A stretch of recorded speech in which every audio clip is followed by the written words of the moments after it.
गिरिवरधारी जय गोपीजनवल्लभ गिरिवरधारी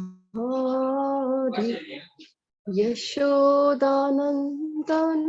व्रज जनरञ्जन यशोदानन्दन व्रज जनरञ्जन यमुना तीरा वनचारी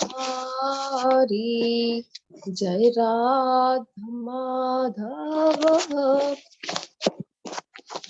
कुंज बिहारी। हरे कृष्ण एवरीवन।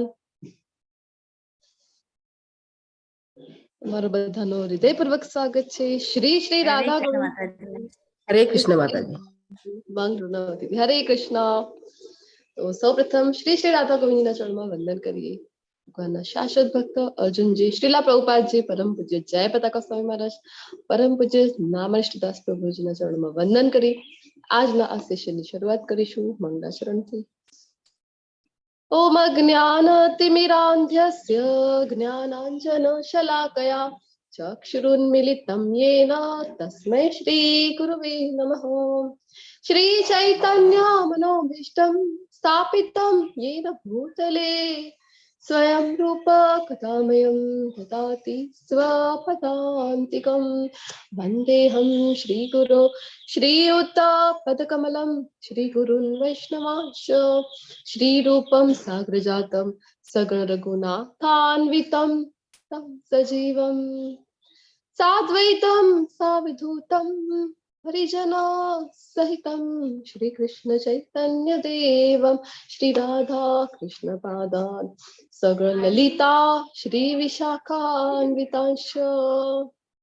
हे कृष्णा करुणा सिन्धो दीनबन्धो जगत्पते गोपेश गोपिका कांत राधा कांत नमस्तुते। तप्त कांचन गौरांगी श्री राधे वृंदावनेश्वरी वृषभानुसुते देवी प्रणमामि हरिप्रिये। वाञ्छाकल्पतरुभ्यश्च कृपा सिन्धुभ्य एव च पतितानां पावनेभ्यो वैष्णवेभ्यो नमो नमः। अनंत कोटि वैष्णव वृंद की जय। श्रीला प्रभुपाद की जय। ग्रंथराज श्रीमद् भागवतम भगवद गीता चैतन्य चरितामृत की जय। सद्गुरुदेव की जय। नमो विष्णुपदाय कृष्ण पृष्ठाय भूतले श्रीमते भक्तिवेदांत स्वामिने ते नामिने। नमस्ते सरस्वती देवे गौरवाणी प्रचारिणे निर्विशेष शून्यवादी पाश्चात्य देशतारिणे। जय श्री कृष्ण चैतन्य प्रभु नित्यानंद श्री अद्वैत गदाधर श्रीवासादि गौर भक्तवृंद। हरे कृष्णा कृष्णा कृष्णा हरे हरे हरे राम राम राम हरे हरे। हरे कृष्णा। Welcome everyone. શરૂઆત કરીશું આજના આ અધ્યાયની। અધ્યાય 16 સુધી આપણે પહોંચી ગયા છીએ શ્રી શ્રી રાધા ગોવિંદના આશીર્વાદથી। આજે આપણે જઈ રહ્યા છીએ અધ્યાય 16 ની ચર્ચા કરવા, જેનું નામ છે દૈવી તથા આસુરી પ્રકૃતિ। 15 અધ્યાય શીખી ગયા છીએ, તો ચલો 15 અધ્યાયના નામ તમારે બતાવવાના છે। અનમ્યુટ કરો અને બોલી જાઓ, બધા અધ્યાયના નામ જણાવવાના છે। હરે કૃષ્ણ।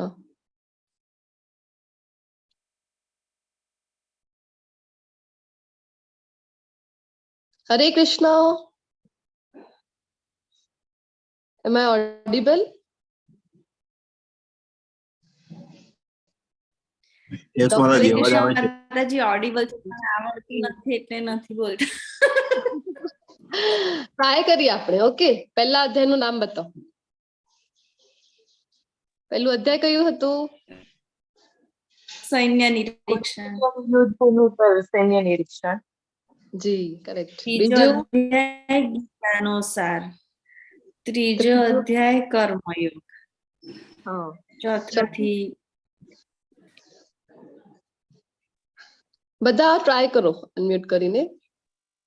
દિવ્ય જ્ઞાન। દિવ્ય જ્ઞાન, યસ। પાંચમું કૃષ્ણ ભાવનાથી કર્મયોગ। ફરીથી કર્મયોગ, કૃષ્ણ ભાવના યુક્ત કર્મ। પછી છઠ્ઠો કયો હતો? ધ્યાન યોગ. બોલી જાઓ બેટા. ડોક્ટર કૃપાલીજી, તમને ખ્યાલ હોય તો બોલી જાઓ તમે. સાતમો?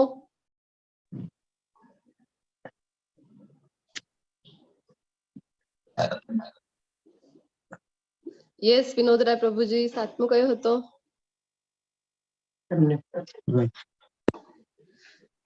જ્ઞાન. હરે કૃષ્ણ. આત્માનું નામ પૂછે છે. આત્મા અધ્યાય. અધ્યાય 7 નું નામ કયું છે? બધાને નામ ઈશ્વરનું જ્ઞાન. પરમેશ્વરનું જ્ઞાન. પછી જ્ઞાન આઠમા વિજ્ઞાન યોગ. જ્ઞાન જ્ઞાન વિજ્ઞાન યોગ. વિજ્ઞાન યોગ. હા, સાતમો અથવા તો પરમેશ્વરનું જ્ઞાન. આઠમો? બોલો. અક્ષર બ્રહ્મ યોગ. ભગવત પ્રાપ્તિ. બ્રહ્મયોગ અથવા તો ટોપાજી નામ આપ્યું છે ભગવત પ્રાપ્તિ. નવમો કયો હતો? વિભૂતિ યોગ. જી ની માતા, એ 10મો છે. નવમો કયો હતો? યોગ. પરમ ગુહ્ય જ્ઞાન. પરમ ગુહ્ય જ્ઞાન ભગવાને આપણને 9મા અધ્યાયમાં આપ્યું હતું ને. પછી 10મો હમણાં માતાજી જણાવ્યું વિભૂતિ યોગ. અને પછી 11મો કયો હતો? કયા રૂપના દર્શન કરે આપણે ભગવાનના? વિશ્વ સ્વરૂપ દર્શન. વિરાટ રૂપ દર્શન કર્યું ને આપણે. પછી 12મો અધ્યાય યોગ. ભક્તિ યોગ. યોગ. યસ, અલગ અલગ તબક્કા ભક્તિના જેમાં આપણે જોયા હતા. 13મો ક્ષેત્ર ક્ષેત્રજ્ઞ વિભાગ યોગ. ક્ષેત્ર ક્ષેત્રજ્ઞ વિભાગ યોગ અથવા તો પ્રકૃતિ પુરુષ અને ચેતના. 14મો પ્રકૃતિના 3 ગુણો. પ્રકૃતિના 3 ગુણો, ગુણત્રય વિભાગ યોગ. અને પછી કાલે જે જોયું આપણે પૂર્ણ પુરુષોત્તમ યોગ. પૂર્ણ પૂર્ણ પુરુષોત્તમ પુરુષોત્તમ યોગ. યોગ, જેમાં ભગવાને પોતાના ધામના સુંદર વર્ણન ભગવાને કર્યું હતું. શું કામ ભગવાન આટલું બધું વર્ણન કરે છે? અર્જુને તો પૂછ્યું પણ નહોતું અને કાલનો જે અધ્યાય જે શરૂઆત આપણે જોયું ભગવાનના શ્લોકથી થઈ રહી હતી. શું કામ આટલું વર્ણન કરે છે ભગવાન? કારણ કે આપણે બધા ઈચ્છા કરીએ, આપણે ઈચ્છા જ નથી કરતા. આપણે ઈચ્છા કરીશું તો પછી કૃષ્ણ છે એની વ્યવસ્થા એવી કરી આપે છે. 13મા અધ્યાયમાં આપણે જોયું હતું કે હૃદયમાં બેઠા બેઠા પરમાત્મા સ્વરૂપે જે વિરાજમાન છે તો કયા 2 કર્મ કરે છે? ઉપદ્રષ્ટા અને અનુમંતા. તો ભગવાન છે પછી એવી બધી વ્યવસ્થા કરી આપે, ફેસિલિટી એવી પૂરી પાડે છે. જયારે આપણે ઈચ્છા કરીએ, આપણે ઈચ્છા કરીએ કે ભગવાનના ધામમાં મારે તો જવું છે, અહીંયા મારે હેરાન થવું નથી, ભગવાનનું જે સ્વરૂપ છે સચિત અને આનંદ એ મને પ્રાપ્ત કરવું છે, તો આપણે ભગવાનના ધામમાં જવા માટે ઈચ્છા કરીશું, પ્રયત્ન કરીશું તો આપણને પ્રાપ્તિ થશે કે નહીં. તો એટલા માટે કાલના અધ્યાયમાં સુંદર ભગવાનના ધામના ભગવાન વર્ણન કરે છે વારંવાર. આટલું બધું શું કામ? કારણ કે ભગવાન આપણને કહે છે, ભગવાન બિલકુલ ઈચ્છતા નથી કે આપણે બધા અહીંયા ભૌતિક જગતમાં હેરાન થઈએ. ભગવાન કહે છે કે તમે હેરાન થવા માટે બનેલા જ નથી, તમે આવી જાઓ મારી ધામમાં, આપણે સાથે મળીને આનંદમાં રહીશું. આજના અધ્યાયની શરૂઆત કરીશું કે જવું તો છે, અને 14મા અધ્યાયમાં જણાવ્યું હતું કે કેવી રીતે જઈ શકાય. તો 3 ગુણોને જયારે પાર કરી, ગુણાતીત અવસ્થા શુદ્ધ ભક્તિ જયારે કરીશું તો આપણે ભગવાનના ધામમાં પહોંચી શકીશું.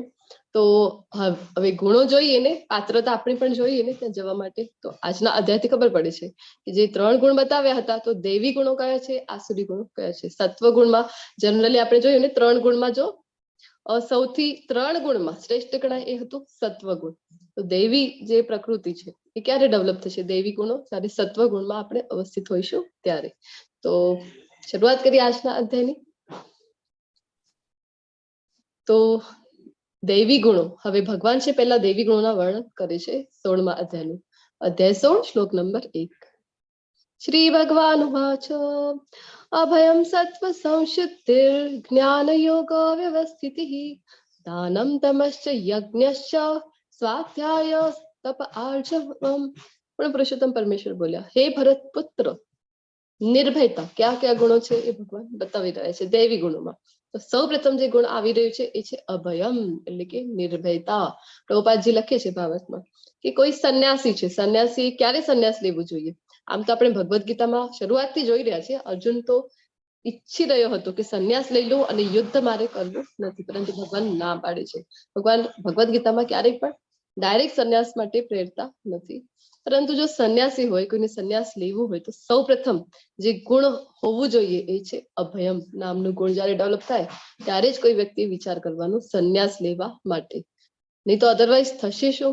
જો કૃષ્ણ પર આશ્રિત નથી, કૃષ્ણ પર નિર્ભર નથી, એ 100% ડિપેન્ડન્સી નથી, કૃષ્ણ ઉપર વિશ્વાસ નથી, તો શું થશે? ત્યાં જઈને પછી હવે મારી સંભાળ કોણ લેશે? બીમાર થઈ ગયો તો કોણ મારું ધ્યાન રાખશે? આવા વિચારો જો આવ્યા કરે તો ત્રીજા અધ્યાયમાં કર્મયોગમાં આપણે જોયું હતું કે ત્યાં જઈને જો એ જ ચિંતન કરવાનું છે તો ભગવાને કીધું હતું મિથ્યાચાર. તો મિથ્યાચારી બનવા માટે ભગવાન ના પાડે છે. તો અભયમ નામનું ગુણ આવે તો સંન્યાસ લેવું જોઈએ. અને પરમેશ્વર જો બધાના હૃદયમાં વિરાજમાન છે ને, હમણાં આપણે વાત કરી, તો એ જાણે જ છે કે આપણને કઈ વસ્તુની ઈચ્છા છે, કઈ વસ્તુ આપણને હમણાં જોઈએ છે. ભગવદ્ ગીતામાં 9મા અધ્યાયમાં એ પણ કીધું હતું ને, યોગક્ષેમમ વહામ્યહમ. તો ભગવાન ઉપર આપણે પૂર્ણ વિશ્વાસ હોવો જોઈએ કે કૃષ્ણ છે એ મને બધું જ જે મારી માટે આવશ્યક છે એ બધાની પૂર્તિ કોણ કરશે? તો કૃષ્ણ કરશે. એ હૃદયમાં વિરાજમાન છે, એ જાણે છે. તો આવી રીતે જયારે આપણે 100% ડિપેન્ડન્સી છે, આશ્રય છે કૃષ્ણ ઉપર હોય, તો અભયમ નામનું ગુણ છે એ આપણામાં આવી શકે. ત્યારે જ પ્રભુપાદજી જણાવે છે કે સંન્યાસ લેવું જોઈએ કોઈ પણ વ્યક્તિ. અને અભયમ નામનું જે ગુણ છે, આપણે ભક્ત પ્રહલાદ જોયું હતું ને કે નિર્ભયતા. જયારે આ જે ગુણો છે ને, તો મેક્સિમમ ગુણો આપણને એમ થશે કે પહેલા પણ એના વર્ણન થઈ ચુક્યા છે. કારણ કે 12મા અધ્યાયમાં જયારે ભગવાન જણાવી રહ્યા હતા કેવો ભક્ત છે એ મને પ્રિય છે, ત્યાં ભગવાને અમુક ગુણો બતાવ્યા. પછી તો 13મા અધ્યાયમાં જયારે વાત થઈ રહી હતી જ્ઞાન, અર્જુનજીના 6 પ્રશ્નો હતા, જ્ઞાનની જયારે વાત હતી તો ભગવાને 20 ગુણો બતાવે છે કે આને હું જ્ઞાન ઘોષિત કરું છું, આના સિવાય જે કઈ છે એ અજ્ઞાન છે. તો એમાં પણ ઘણા બધા ગુણો આવી ગયા છે. અને 16મા અધ્યાયમાં ફરીથી દૈવી અને આસુરી ગુણો જોઈ રહ્યા છે. તો આપણને એમ થશે ઘણી વખત કે રિપીટેશન થઈ રહ્યું છે ગુણોનું. આત્મશુદ્ધિ તો આત્મશુદ્ધિ કેવી રીતે આવી શકશે? અંદર આપણી જે આત્માની શુદ્ધિ છે કેવી રીતે થઈ શકશે? જયારે આપણે ભક્તિમય સેવા કરીશું, ભગવાનના નામનું જપ કરીશું, તો આપણી અંદર આત્મશુદ્ધિ છે એ આવી શકે છે. પછી આધ્યાત્મિક જ્ઞાનનું સંવર્ધન. ભગવાન કહે છે આપણને જો આધ્યાત્મિક જ્ઞાન છે એ લેવું ખૂબ ઇમ્પોર્ટન્ટ છે. શાસ્ત્રો છે, શાસ્ત્રોનું આગળ પણ જો ભગવાન જણાવી રહ્યા છે વેદાધ્યન. તો આધ્યાત્મિક જે જ્ઞાન છે કેવી રીતે મળશે આપણને? જયારે આપણે ભગવદ્ ગીતાનું વાંચન કરીશું, ભગવદ્ ગીતાના ક્લાસીસ અટેન્ડ કરીશું, ગુરુના શરણે જઈશું, તો આધ્યાત્મિક જ્ઞાન છે એ આપણે પ્રાપ્ત કરી શકીશું. ખૂબ ઇમ્પોર્ટન્ટ છે ને. ભગવાન જણાવી રહ્યા છે અહીંયા કે દૈવી ગુણ છે. દાન જો આપીએ તો દાન વિશે હજી પણ કાલના અને 15મા અધ્યાયમાં આવવાનું છે, પરમ દિવસમાં, ત્યારે આપણે જોઈશું દાન વિશે હજી ડિટેલમાં ભગવાન શું કહે છે દાન વિશે. તો અહીંયા જે દાન છે, તો દાન, યજ્ઞ, દાન અને તપ છે, ભગવાન કહે છે કે ક્યારે પણ ત્યજવું જોઈએ નહીં. તો ખૂબ ઇમ્પોર્ટન્ટ છે કે દાન કેવી જગ્યાએ કરી રહ્યા છે આપણે. મૃગ રાજાની ઘટના જોઈ હતી ને, કેટલું બધું સકામ કર્મ જયારે આપણે વાત કરી રહ્યા હતા, કેટલું બધું દાન આપે છે પરંતુ અંતે ફસાઈ જાય છે. આ સકામ કર્મ છે આપણને બાંધે છે. તો દાન કઈ જગ્યાએ કરવું જોઈએ એ પણ આપણે ધ્યાનમાં રાખવું જોઈએ. આપણો સરસ મજાનો શ્રી શ્રી રાધા ગોવિંદજીનો ટેમ્પલ બની રહ્યો છે ઇસ્કોન નંતુર મંગલુરુમાં, જે કર્ણાટકમાં આવેલો છે. આપણે ડે 1 માં જ વાત કરી હતી કે આપણા જે રાધા ગોવિંદજી છે ને, હમણાં એક નાનકડા ડ્યુપ્લેક્સ જે મકાન છે એમાં વિરાજમાન છે. પરંતુ જયારે ઓનલાઈન કોર્सेस શરૂ થયા ત્યારે ભક્તોએ જ આ ઈચ્છા વ્યક્ત કરી હતી પરમ પૂજ્ય નામાલિષ્ટદાસ પ્રભુજી પાસે કે આપણા શ્રી શ્રી રાધા ગોવિંદજી માટે સરસ મજાનું સુંદર એવું મંદિર હોવું જોઈએ. તો જો આપણી પાસે કૃષ્ણની દયાથી વધારે થોડુંક કૃષ્ણે આપેલું હોય તો જરૂરથી દાન કરવું જોઈએ. આપણે પહેલા જ દિવસે જોયું હતું કે આપણા જે કોર્सेस ચાલી રહ્યા છે લેવલ 1 થી લઈને લેવલ 4 સુધીના અને આગળ પણ ભક્તિ શાસ્ત્રી બધા જ નિઃશુલ્ક છે. તમારે 1 રૂપિયો પણ એના માટે આપવાનું નથી. પરંતુ જયારે દાનનો વિષય આવી રહ્યો છે એટલા માટે હું તમને એ જણાવી રહી છું. તો જો તમારી ઈચ્છા હોય તો તમને ગ્રુપમાં મળી જશે જે લિંક છે દાનની, ત્યાં તમે જરૂરથી ટેમ્પલ માટે જે કન્સ્ટ્રક્શન ચાલી રહ્યું છે એના માટે દાન કરી શકો છો. પછી આત્મસંયમ એટલે કે પોતાના જે સેન્સ ગ્રેટિફિકેશન છે, પોતાની ઇન્દ્રિયો છે એના ઉપર કંટ્રોલ રાખવું, એને કહેવાય છે આત્મસંયમ. એના પહેલા પણ આપણે જોઈ ગયા અલગ અલગ યોગ વિશે ભગવાને જયારે જણાવ્યું હતું. કર્મયોગ થઈ ગયું, ધ્યાન યોગ થઈ ગયું. કોઈ પણ યોગમાં આગળ વધવું હોય તો પહેલું જ જે ક્વોલિફિકેશન જોઈએ એ હતું કે પોતાની ઇન્દ્રિયોને વશમાં કરવું. યજ્ઞ પરાયણતા, આપણે બધા રોજ સાથે મળીને જ્યારે આપણું સેશન એન્ડ થાય છે સાથે મળીને શું કરતા હોઈએ છીએ? આપણે બધા એક યજ્ઞ કરીએ છીએ. શું કામ? કારણ કે 10મા અધ્યાયમાં જોઈ ગયા છીએ શું કીધું હતું ભગવાને 10મા અધ્યાયના 25મા શ્લોકમાં યજ્ઞાનામ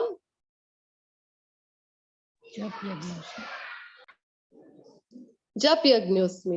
ભગવાને જણાવ્યું હતું ને, તો આપણે બધા સાથે મળીને જે નામ જપ કરી છે, એક માળાનું જપ કરીએ છીએ, તો આપણે શું કરી રહ્યા છીએ? યજ્ઞ સાથે મળીને કરી રહ્યા છીએ. યજ્ઞ પ્રયાણતા હોય દૈવી ગુણ છે. વેદાધ્યન તો આમ તો જો વેદોનું અધ્યયન કરવા માટે આપણે પહેલા પણ ચર્ચા કરી હતી ને કે વેદોનું અધ્યાય કરીએ આપણે, તો એના માટે ઘણો બધો સમય જતું રહે છે. કલયુગમાં આપણે છે તો કલયુગમાં જે લોકો છે એમની બુદ્ધિ છે એ ઓલરેડી ઓછી છે, ઓછી બુદ્ધિ છે, સમય ઓછું છે. એની સાથે વેદોનું અધ્યયન, સંસ્કૃતનું અધ્યયન કરો, પછી વ્યાકરણ શીખો, પછી વેદોનું અધ્યયન કરો, અને કેટલી સંભાવના છે કે આપણે એના સાર સુધી પહોંચી જઈએ. તો એટલા માટે જ્યારે આપણને વેદોનો સાર જ મળી રહે છે, કાલના જ અધ્યાયમાં ભગવાને કીધું ને આપણને એ વેદેશ્ચ સર્વે અહમેવ વેદ્યો, બધા વેદોને વાંચીને જાણીને કોને જાણવું, કોને છે તો કૃષ્ણને. કૃષ્ણને જો જાણી જઈએ તો અલગથી પછી વેદાધ્યયન કરવાની આવશ્યકતા રહેતી નથી. તો ભગવદ્ ગીતાનું જ્ઞાન લેવું આપણી માટે જે ઇમ્પોર્ટન્ટ છે.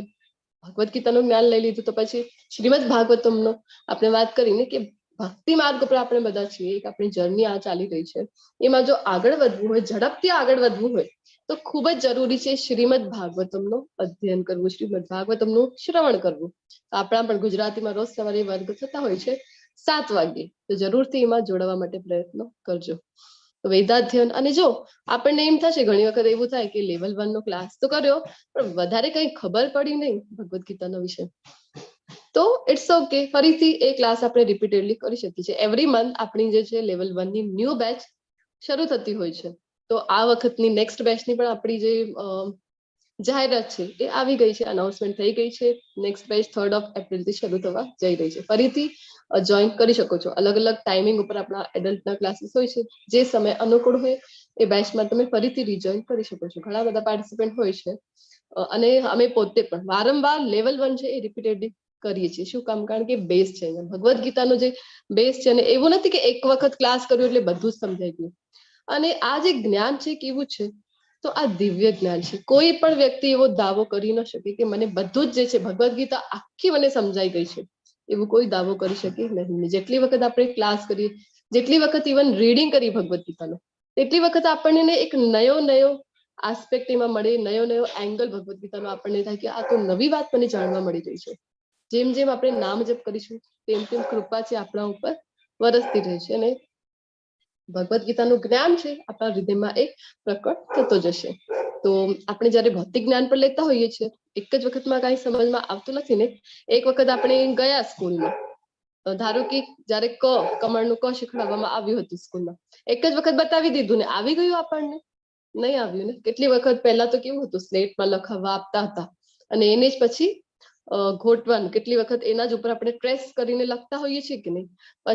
પછી તો એવું આપણને યાદ રહી ગયું કે કોઈ પણ અડધી રાત્રે પણ ઉઠાડે તો આપણને લખતા આવડી જાય પ્રેક્ટિસથી. ભગવદ્ ગીતામાં જ ભગવાન જણાવે છે ને 6ઠા અધ્યાયમાં, જ્યારે મન વિશે અર્જુનજી જણાવી રહ્યા હતા ત્યારે અભ્યાસ એનું તું કૌંતેય વૈરાગ્યેણ ચ ગૃહ્યતે. આપણે પણ વારંવાર ક્લાસ કરીશું, અભ્યાસ કરીશું તો આપણને પણ આ સમજાઈ જશે. કોલેજમાં પણ ન્યૂ એડમિશન લેતા હોઈએ છીએ. સવારની લિંકમાં જ 3 વાગ્યાની 4 વાગે. Kindly mute yourself, take care. તો આપણે જયારે કોલેજમાં પણ ન્યૂ એડમિશન લઈએ તો ત્યારે પણ આપણને એમ થાય ને કે કાંઈ સમજ પડતી નથી, પરંતુ ધીરે ધીરે જ્યારે આપણે અભ્યાસ કરતા જઈએ, રેગ્યુલરલી આપણે ક્લાસીસ અટેન્ડ કરીએ તો આપણને સમજમાં આવે છે ને. તો સેમ દિવ્ય જ્ઞાન છે. કેવી રીતે ભૌતિક જ્ઞાન જયારે આપણને એક વખતમાં સમજાતો નથી, તો દિવ્ય જ્ઞાન કેવી રીતે એક જ વખત ક્લાસ કરીને આપણને આવડી જશે. તો વારંવાર રિપીટેશન કરવું જોઈએ. ભગવદ્ ગીતા પણ હોય તો વારંવાર એનું વાંચન થવું જોઈએ. પછી તો જણાવે છે તપશ્ચર્યા. તપ જે કરીએ આપણે, તો આપણે જો એકાદશીનો જે વ્રત આપણે કરતા હોઈએ છીએ એ પણ આપણું શરીરથી તપ થઈ ગયું છે. તપ વિશે મેં કીધું ને તમને કે જે આપણા 2 જે અધ્યાય આવવાના છે ત્યાં ભગવાન હજી ડિટેલમાં આપણને જણાવવાના છે. તપસ્યા વિશે હજી ત્યાં ચર્ચા કરીશું. તો જે આપણે એકાદશીનો વ્રત કરતા હોઈએ એ પણ શારીરિક તપસ્યામાં આવે છે. પછી સાદાઈ, સિમ્પ્લિસિટી હોવી ખૂબ ઇમ્પોર્ટન્ટ છે. પહેલા પણ આપણે વાત કરી હતી, સાદાઈ હશે તો ભક્તિમય માર્ગ છે એમાં આગળ વધવા માટે એ આપણને હેલ્પફુલ રહેશે. સાદાઈ યુક્ત જો જીવન જીવ્યું, જો વૈષ્ણવોનું જીવન કેવું હોય છે, ખૂબ સિમ્પલ રહે છે. કેવું ધોતી કુર્તો પહેરતા હોય છે, માતાજી છે તો સાડી પહેરતા હોય, સરસ મજાનું તિલક,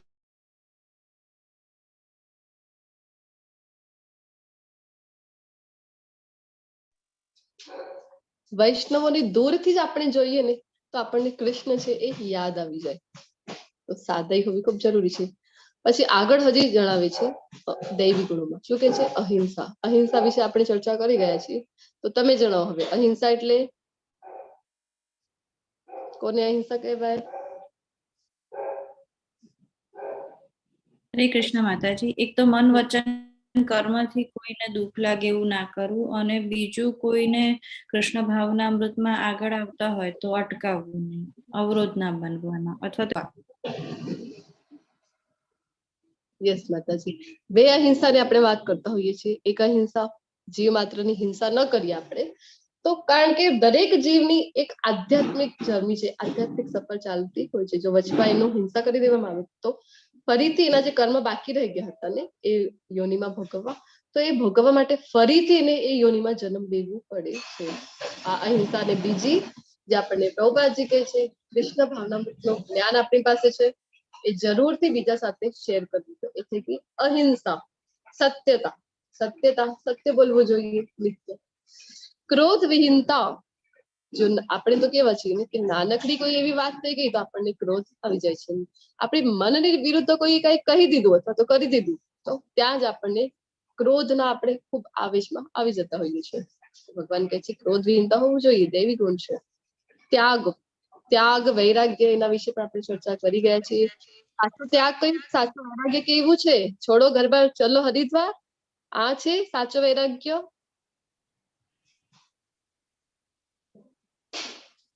આપણે ભક્તિ રસામૃત સિંધુના શ્લોક સાથે સમજવાનો પ્રયત્ન કર્યો હતો. સાચો ત્યાગ કોને કહેવાય?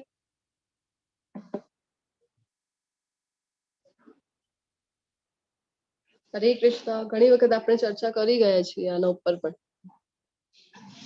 હરે કૃષ્ણ. બધું કૃષ્ણનું માનીને એમને અર્પણ કરીને પછી ભોગ કરવો. હા, થોડુંક તમારો નિયર બાય છે.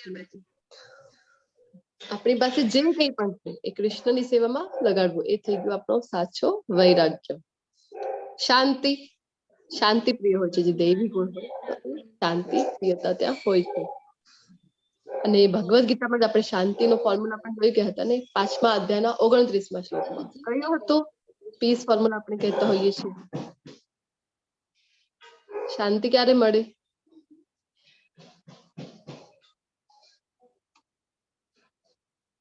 કઈ શ્લોક હતું? ખ્યાલ છે કોઈને? 5.29.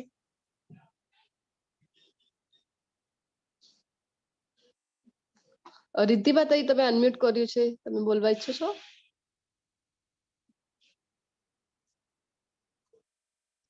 ભોક્તારમ યજ્ઞ તપસામ સર્વલોક મહેશ્વરમ સુહૃદમ સર્વભૂતાનામ જ્ઞાત્વા મામ શાંતિ મૃચ્છતિ. કીધું હતું ને ભગવાને, જ્યારે આપણે જાણી જઈએ કે પરમ ભોક્તા બધા યજ્ઞનો તપસ્યાનો કોણ છે, તો કૃષ્ણ પોતે છે. બધા લોકોના ઈશ્વર કોણ છે? કૃષ્ણ છે.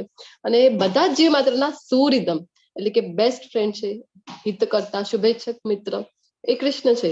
ત્યારે જ આપણને શાંતિની પ્રાપ્તિ થઈ શકે છે. શાંતિ પ્રિયતા હોય, દૈવી ગુણ છે. છિદ્રાન્વેષણમાં અરુચિ. છિદ્રાન્વેષણ એટલે જે આપણે પરદોષ દર્શિત કરતા હોઈએ છીએ ને, કે કોઈથી ભૂલ થઈ ગઈ, નાની એવી ભૂલ થઈ ગઈ તો આપણે તો બસ એ શોધવામાં રુચિ બતાવતા હોઈએ છીએ. નાનકડી ભૂલ થઈ તો ઓલો આવે છે ને મેગ્નિફાઈંગ ગ્લાસ લઈને આપણે એને જોતા હોઈએ છીએ કે જોયું ભૂલ કરી કે નહીં. આવી જે આપણી જનરલી જે ટેન્ડન્સી હોય છે, તો ભગવાન કે છે એ કરવાનું નથી. તો દૈવી ગુણ કરાય છે, કોઈની ભૂલો કાઢવાની નથી. પછી તો જીવ માત્ર પર દયા. જેટલા પણ જીવ માત્ર છે, જેટલી પણ યોનિના જીવ માત્ર છે, બધાના હૃદયમાં કોણ છે? કૃષ્ણ વિરાજમાન છે. તો એ ધ્યાન રાખવાનું કે બધા પોતાના કર્મના લીધે આ યોનિમાં એમને ભોગવવું પડી રહ્યું છે, પરંતુ બધા કોના અંશ છે? કાલના અધ્યાયમાં ભગવાને કીધું ને, મમેવાંશો જીવલોકે, બધા તો મારા કૃષ્ણના અંશ છે. તો આવો વિચાર કરીને પછી જીવ માત્ર પર દયા, કેવી રીતે હજી દયા કરી શકીશું આપણે?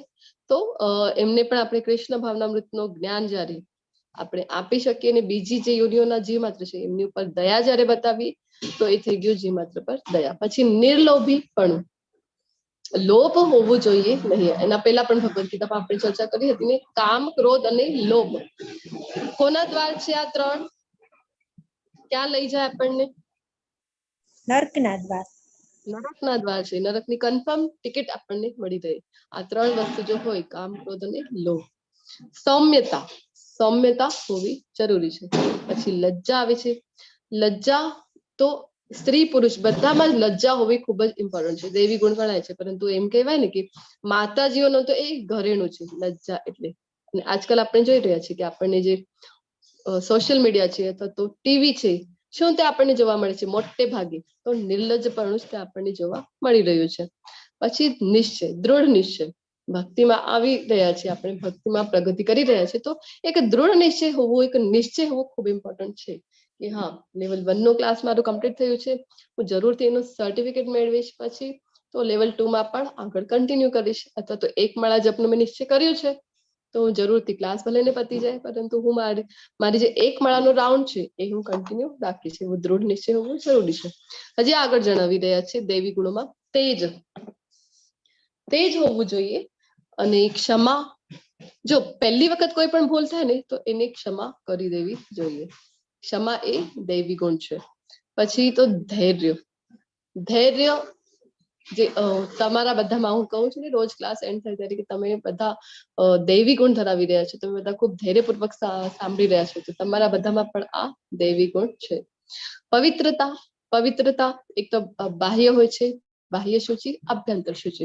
બાહ્ય પવિત્રતા કઈ થઈ ગઈ? સ્નાન આદિ જે કઈ કરીએ આપણે એ થઈ ગયું બાહ્ય પવિત્રતા. અને આપણી આભ્યાંગ શુચિ કઈ છે? તો જે આપણે હરે કૃષ્ણ મહામંત્ર કરીએ છીએ તો એ થઈ ગયો આપણો આંતરિક પવિત્રતા. ઈર્ષ્યાથી મુક્તિ, કોઈની સાથે દ્વેષ કરવાનો નહીં, ઈર્ષા કરવાની નહીં. તથા માનની ઈચ્છાથી મુક્તિ. તો માનની જે ઈચ્છા છે ને એ સુપ્ત ભાગમાં બધામાં જ સુષુપ્ત અવસ્થામાં એટલી એ હોય છે કે ભલે ને સંન્યાસ લઈ લે માણસ, બધું છોડીને જતું રહે, પરંતુ આ જે માન છે ને એનાથી મુક્તિ મેળવી શકાતી નથી.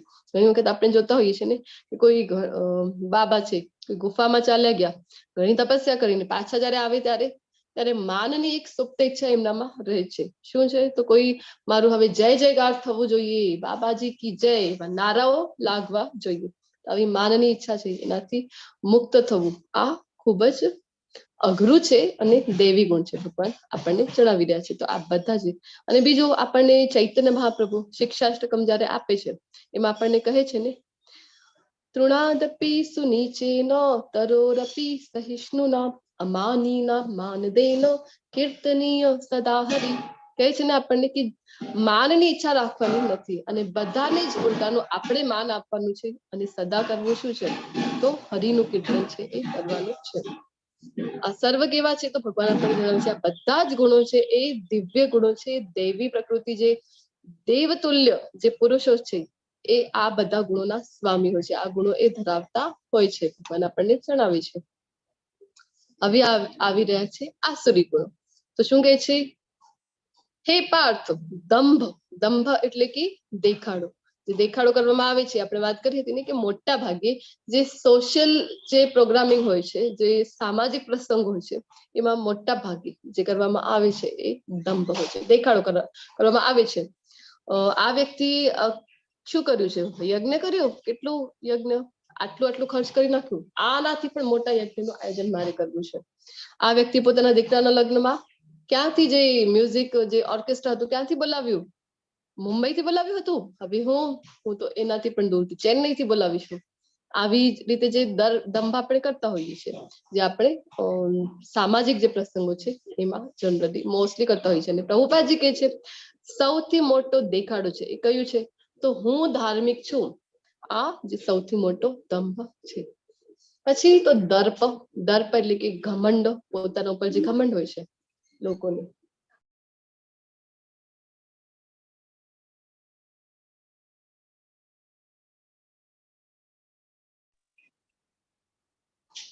તો દર્પ એટલે કે ઘમંડ. ઘમંડ હોય છે ને ઘણા બધા લોકોને પોતાના ઉપર, કેટલું બધું ઘમંડ, હું એટલે કે બસ હું એટલે કાંઈ છું અને બાકી બીજા એટલે કે કાંઈ જ નહીં. અને અભિમાન, અભિમાન પોતાના ઉપર હોય છે. કઈ કઈ વસ્તુનો અભિમાન હોય છે? પોતાનો સૌંદર્યનો અભિમાન હોય, પોતાનું જે જ્ઞાન લીધેલું છે, જે ક્વોલિફિકેશન છે એજ્યુકેશનલ, એનું પણ મોટી મોટી ડિગ્રી, હું એટલે કે પીએચડી ધારક, હું એટલે કે એન્જિનિયર, હું એટલે કે ડોક્ટર. તો આવું અભિમાન, હું ખૂબ જ્ઞાની છું, આવું અભિમાન બધાને હોય છે કે નહીં? પછી તો ભગવાન જણાવે છે આ બધા કેવા છે? તો આસુરી ગુણો છે. આ ક્રોધ, નાની નાની વાતોમાં ક્રોધ કરી દેવાની. આપણે ઈચ્છા વિરુદ્ધ થોડુંક પણ કોઈ બોલી જાય એટલે તરત જ એના ઉપર ક્રોધ કરી દેવાનું. તો ક્રોધ કરવું એ આસુરી ગુણ છે, પણ ખૂબ ઇમ્પોર્ટન્ટ છે સમજવું કે જ્યારે આપણા બાળકો છે, આપણા બાળકો પણ કઈ જે ખોટું કરી રહ્યા હોય ત્યારે એમને રોકવું. ત્યારે જ્યારે ક્રોધ કરવાની જ્યારે જરૂર હોય છે વાસ્તવમાં, ત્યારે ક્રોધ કરવું પણ જોઈએ. તો જનરલી જે આપણે નાની નાની વાતોમાં કરતા હોઈએ છીએ, તો આવો ક્રોધ કરવા માટે ભગવાન છે એ ના પાડે છે. પછી કઠોરતા, કઠોરતા જો હોય છે લોકોમાં, તો કે ને આજકાલ તો આપણે કહીએ છીએ કઠોરતા પણ હોય તો આપણે સારું ગણીએ, સ્ટ્રેટ ફોરવર્ડ છે, જે કંઈ પણ તરત જ બોલી નાખે છે. ભગવાન કહે છે કે આ બધા આસુરી ગુણો ધરાવો છો તમે.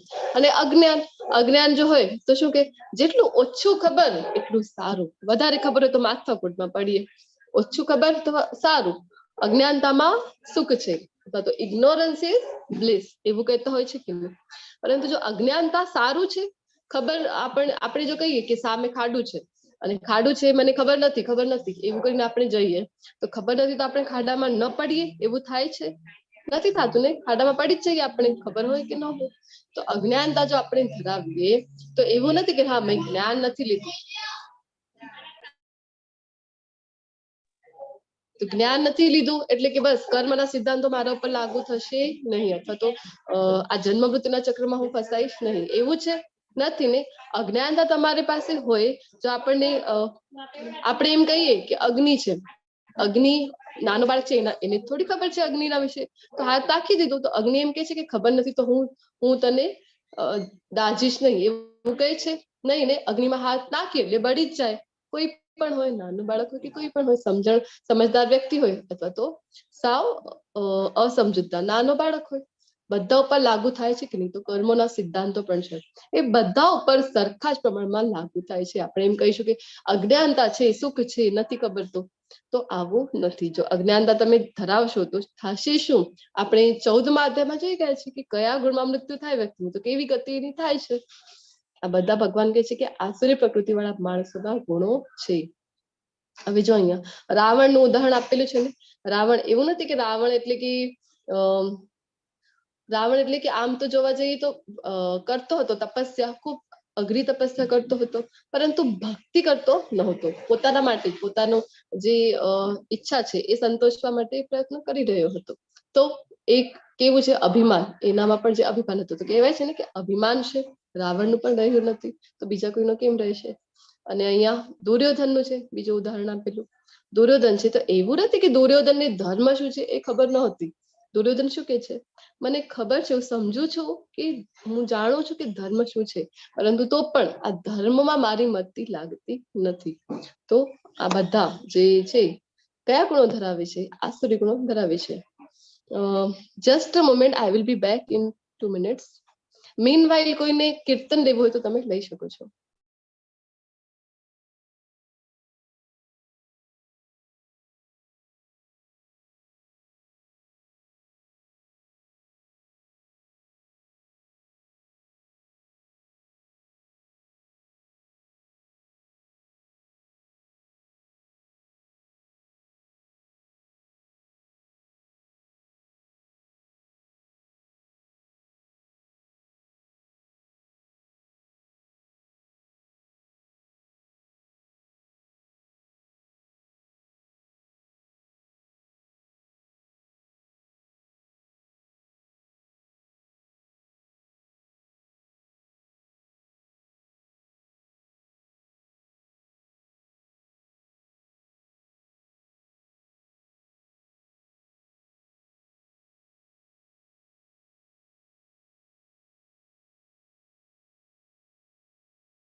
હરે કૃષ્ણ.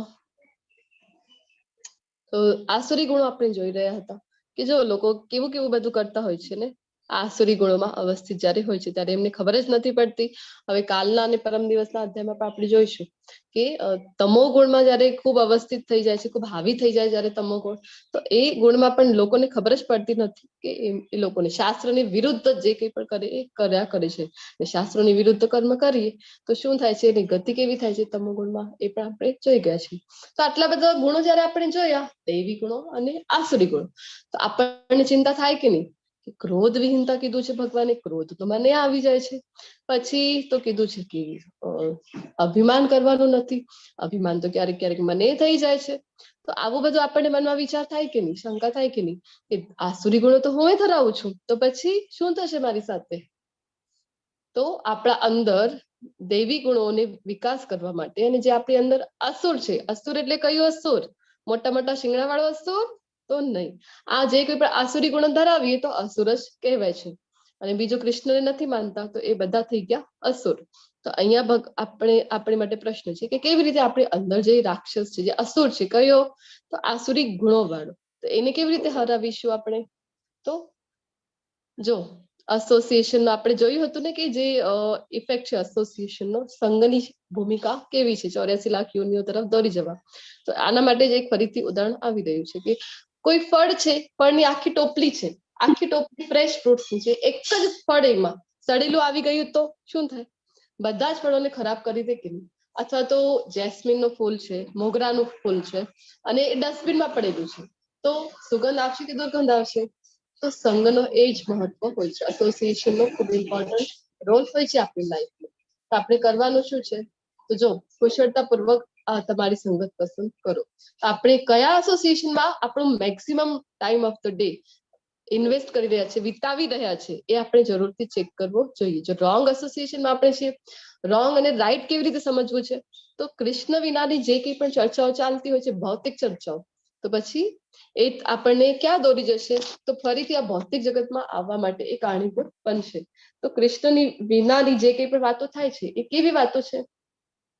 આપણે જોયું હતું ને કે પ્રજલ્પ એને કહેવાય છે. પ્રજલ્પ એટલે, અને શ્રીમદ ભાગવતમના વર્ગમાં તમે આવતા હશો તો ખબર હશે કે કાગડાનો તીર્થ એને કહેવામાં આવે છે. દુનિયાની જે વાતો દુનિયાવી કરતા હોય છે. કઈ વાતો?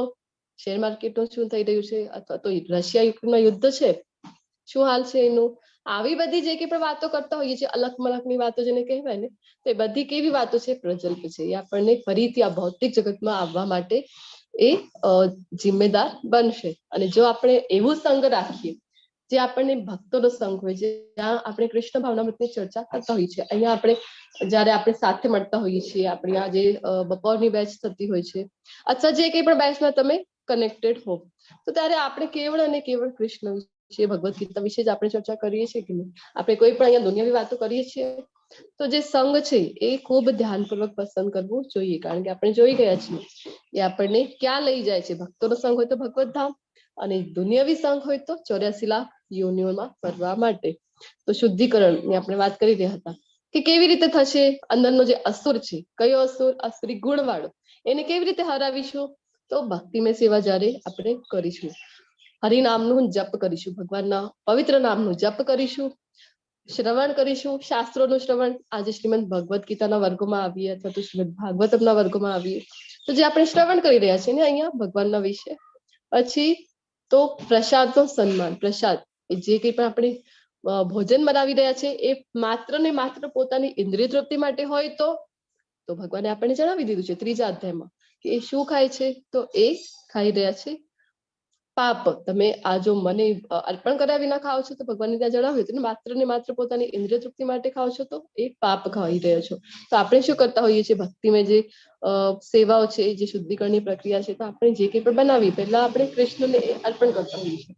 પછી એ પ્રસાદ જે આપણે જયારે અર્પણ કર્યું ત્યારે એ ભોજન હતું, જયારે આપણે પાછું જયારે લઈએ ત્યારે એ પ્રસાદ બની જાય છે. આપણને એમ થશે કે હવે આટલા બધા દિવસોથી એ જ તો ચર્ચા કરી રહ્યા છે કે સ્વામી છે એ કૃષ્ણ છે, બધું કૃષ્ણની માલિકીનું છે, તો શું કામ કૃષ્ણને જ અર્પણ કરવાનું? તો આપણે વાત કરી હતી ને કે કૃષ્ણને આપણા જે આપણે ભોજન કરી રહ્યા છીએ, દાળ રોટલી શાક ભાત, એમાં રસ નથી. શું કામ? કારણ કે ભગવાનના ધામમાં એક નહીં, બે નહીં, કેટલી તો લાખો લક્ષ્મીઓ છે ત્યાં તેમની સેવા કરવા માટે, પરંતુ આપણે જો ધરાવીએ તો આપણને એ કૃપા રૂપે મળે છે. આપણને કૃષ્ણની કૃપા છે એ પ્રસાદમમાં મળે છે. અને બીજું એ કે જો આપણે આપણા બાળકોને ચોકલેટ લઈને આપીએ તો આપણો બાળક એમાંથી નાનકડો એવો પીસ કરીને આપણને જયારે પાછો આપે છે ત્યારે આપણને કેટલી ખુશી થાય છે કે નહીં, કે મારો બાળક છે મને પ્રેમ કરે છે, મને જો આપે છે, જે કંઈ પણ ખાય એમાંથી નાનકડો પીસ પણ મને આપે છે, ત્યારે આપણને ખુશી થાય છે કે નહીં. હવે જે પૈસા હતા એ પણ આપણા પોતાના હતા, ચોકલેટ પણ આપણે જ લઈને દીધી હતી, પરંતુ એમાંથી પણ બાળક જયારે આપે ત્યારે ખુશી થાય છે કે નહીં. આ તો જે એજ હોય આપણી એવી એજ હોય છે કે ત્યાં ચોકલેટનું આપણને એટ્રેક્શન પણ ન હોય તો પણ આપણે ખુશ થઈએ છીએ ને. તો સેમ વે જયારે આપણે કૃષ્ણને એ અર્પણ કરીએ તો કૃષ્ણને પણ આનંદ થાય છે કે મારો પુત્ર છે, મારા શરણે આવ્યો છે, મારો પુત્ર ભક્તિમય સેવામાં આવવા માટે પ્રયત્ન કરે છે. તો આપણે એક ડગલું ચાલીએ ને તો કહેવાય છે ને કે કૃષ્ણ છે એ 1000 ડગલા આપણી તરફ ચાલીને આવે છે. કૃષ્ણ ખૂબ આતુર છે, એટલા માટે જ ભગવદ્ ગીતાનું જે જ્ઞાન આપ્યું છે.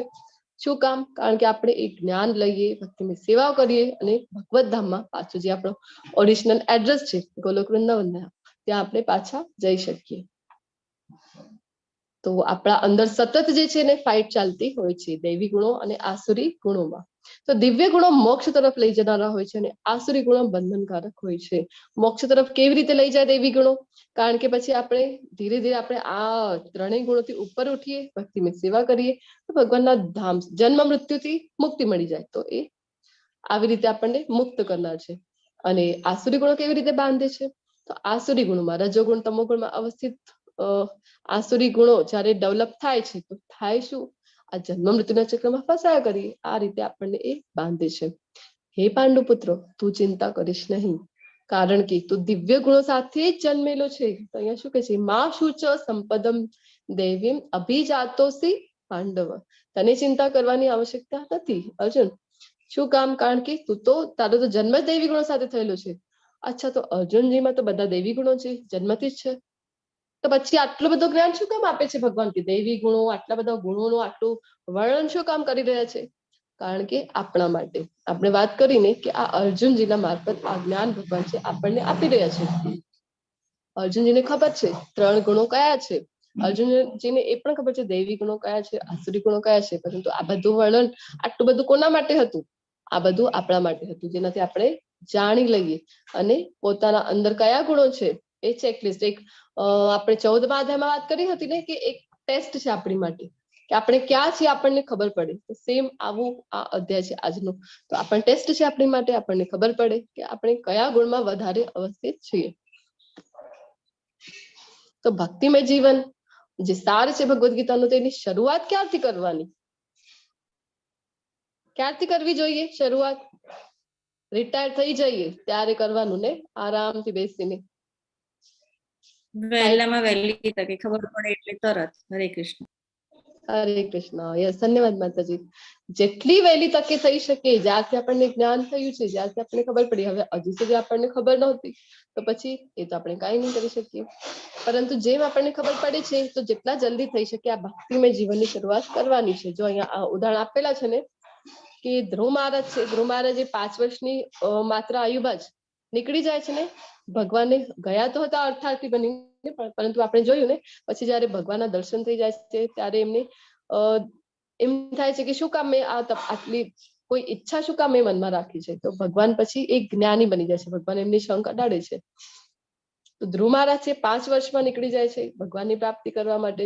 પ્રહલાદ મહારાજ છે તો જન્મની પહેલા જ ક્યાં? તો પોતાની માતાની ગર્ભમાં જયારે હતા, જે દેવતાઓના રાજા છે ઇન્દ્ર, એ જાય છે. શું કામ?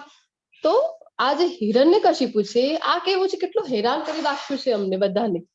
તો આનો પુત્ર આવવાનો છે, જયારે ખબર પડે છે કે આનો પુત્ર આવશે તો એ પણ કેટલો ભયાનક અસુર હશે, મારી તો કેવી હાલત થઈ જશે. તો એટલા માટે શું વિચારે છે કે હિરણ્યકશિપુ તો નથી ને ત્યાં, તો જઈએ ત્યાં. એ તો તપસ્યા કરવા ગયો છે, તો જઈએ અને જે ગર્ભમાં બાળક છે ને ત્યાં જ એને મારી નાખીએ. શું કામ? તો ન રહેગા બાંસ ન બજેગી બાંસુરી. તો આવશે જ નહીં તો મોટો અસુર પણ નહીં આવે પછી, તો કોઈ હેરાન થાય નહીં. તો એટલા માટે જાય છે. એની જે માતા હોય છે કયાદુના ગર્ભમાં જ પ્રહલાદ મહારાજ જયારે હતા ત્યારે જ એની હત્યા કરવા માટે જાય છે, પરંતુ ત્યાં આવી જાય છે નારદજી. નારદજી આવે છે અને એમને રોકે છે. શું કે છે? કે ના ના, આ તો તમે શું કરવા જઈ રહ્યા છો, આ તો કઈ તમારા શત્રુ નથી આવવાના. તો પછી ઇન્દ્ર રાજા કે છે તો પછી કોણ આવવાના છે? તો ત્યારે નારદજી જણાવે છે આ તો ભક્ત શિરોમણી પ્રહલાદ મહારાજ આવવાના છે, તમારી ચિંતા કરવાની કોઈ જરૂર નથી. પછી ત્યાંથી નીકળી જાય છે અને ત્યાં નારદજી પછી પોતાની ત્યાં આશ્રય આપે છે કયાદુને રક્ષણ માટે. અને જયારે ગર્ભવતી હોય છે ત્યારે જ એમને બધું ભગવાનનું જ્ઞાન આપી દે છે અને ગર્ભમાં જ પ્રહલાદ મહારાજને તો આ ભગવાનનું જ્ઞાન ત્યાં જ મળી ગયું હતું. ત્યારથી જ ભક્તિ એમનામાં હતી. તો પછી આપણે કઈ વાતની રાહ જોઈ રહ્યા છીએ, આપણને પણ આ જ્ઞાન મળ્યું છે તો જરૂરથી આ માર્ગ ઉપર આપણે નીકળી પડવાનું છે. પ્રભુપાદજી આપણને બધા જ યોગો આપણે જોઈ ગયા ને હમણાં સુધીમાં ભગવદ્ ગીતામાં, તો એ જવાનું ક્યાં છે, ટોપ મોસ્ટ જે સ્ટેર્સ આપણે જોયું હતું, તો ઉપરની જે સીડી છે ભક્તિની, તો એ જ્યાં સુધી પાર નહીં કરીએ ત્યાં સુધી ભગવાનના ધામ સુધી પહોંચી નહીં શકીએ. તો પ્રભુપાદજી આપણને પહેલેથી જ આપી દે છે, લિફ્ટ આપી દે છે. તો આ લિફ્ટમાં બેસી જવાનું છે અને ભક્તિમય જીવનની શરૂઆત કરી દેવાની છે. અધરવાઇઝ જો આ જે લાઈફ સાયકલ છે આ બધાને ખ્યાલ છે, જન્મ થાય પછી અલગ અલગ અવસ્થાથી આપણે પસાર થતા હોઈએ છીએ. યુવાન અવસ્થા, કુમાર અવસ્થા, યુવાન અવસ્થા, વૃદ્ધાવસ્થા અને ફરીથી મૃત્યુ. તો જન્મ મૃત્યુનો જે આ ચક્ર છે એ તો શરૂ જ રહેવાનો છે. તો જે લોકો આસુરી હોય છે તેઓ જાણતા નથી કે શું કરવું જોઈએ અને શું ન કરવું જોઈએ, કઈ વાત એમના માટે હિતાવ છે, કઈ એમના માટે નથી, એ જ જાણતા નથી. જો આપણે પણ એમને જ્ઞાન આપવા જઈએ તો ના ના એ બધું રહેવા દો, આ કઈ ભગવદ્ ગીતાના ક્લાસ માટે મારી પાસે કોઈ સમય નથી, એવું કહેતા હોય છે.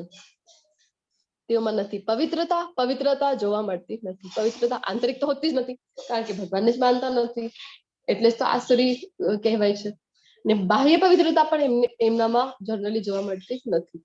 સ્નાન કરવાનું, હાથ ધોવાના, સ્વચ્છતા રાખવાની તો આપણે જોવા મળતી નથી. ઉચિત આચરણ, આચરણ ખૂબ ઇમ્પોર્ટન્ટ હોય છે ને.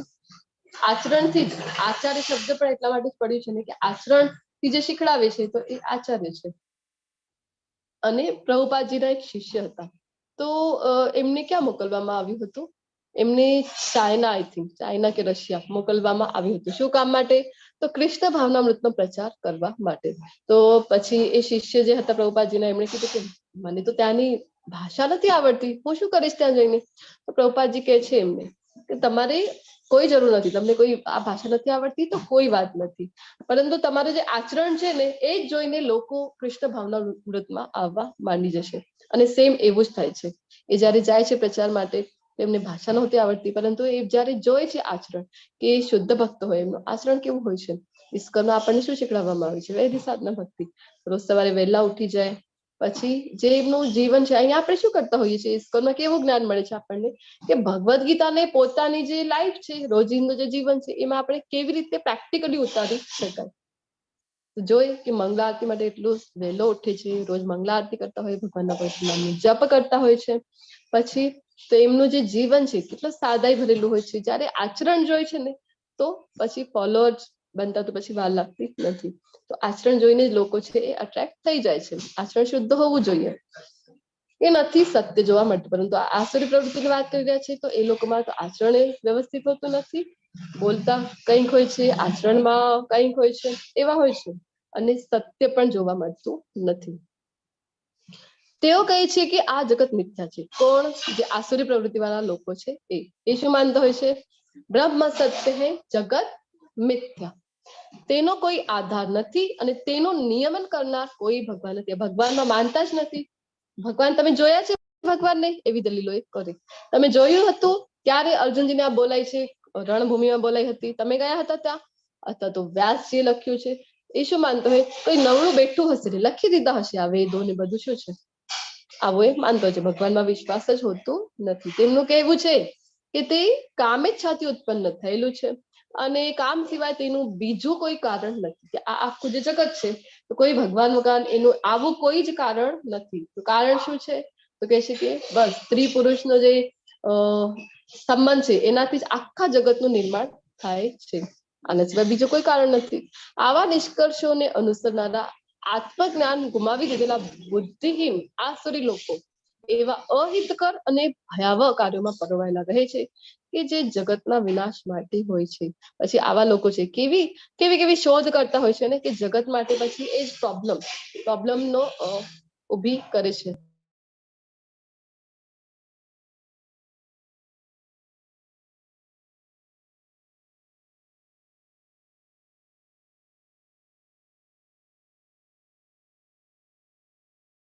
હરે કૃષ્ણ. કેવી કેવી શોધો કરે કે જે જગતના વિનાશ માટે કારણીભૂત થઈ જાય. અણુબોમ્બ પરમાણુ બોમ્બ એવી શોધો કરતા હોય છે કે નહીં? અથવા તો જો અહીંયા મોટી મોટી ઇન્ડસ્ટ્રીના પિક્ચર આપેલા છે, તો આવી ઇન્ડસ્ટ્રી શું કહે કે નહીં, અમે તો વિકાસ કરી રહ્યા છીએ. વાસ્તવમાં વિકાસ છે જે આપણી ઉપરની જે ઓઝોન લેયર છે એમાં આપણે જોઈ રહ્યા છીએ ને કે કેટલા બધા કાણા એનાથી ઉત્પન્ન થાય છે. તો ધીરે ધીરે ક્યાં આપણને લઈ જાય છે? વિનાશની તરફ લઈ જાય છે. મોબાઈલ ફોનની શોધ જયારે કરાઈ હતી ત્યારે શું લાગ્યું હતું? શું કે એ લોકોને શું થાય કે ના, અમે તો ખૂબ જ સારી શોધ એવી કરી નાખી છે.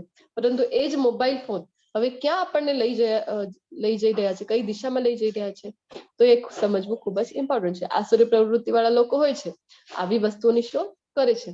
હવે ઘરમાં જ આપણું છે ડિસ્ટન્સ મેન્ટેન થઈ ગયું છે, અને સોશિયલ મીડિયા ઉપર તો કે 5000 ફ્રેન્ડ્સ છે, 10,000 ફ્રેન્ડ્સ છે, અને વાસ્તવમાં જયારે જરૂર પડે ત્યારે એક પણ વ્યક્તિ આવવા માટે તૈયાર થાય નહીં. શું કામ? તો આ એક ભ્રમની દુનિયામાં આપણે બધા છીએ એ જીવી રહ્યા છીએ.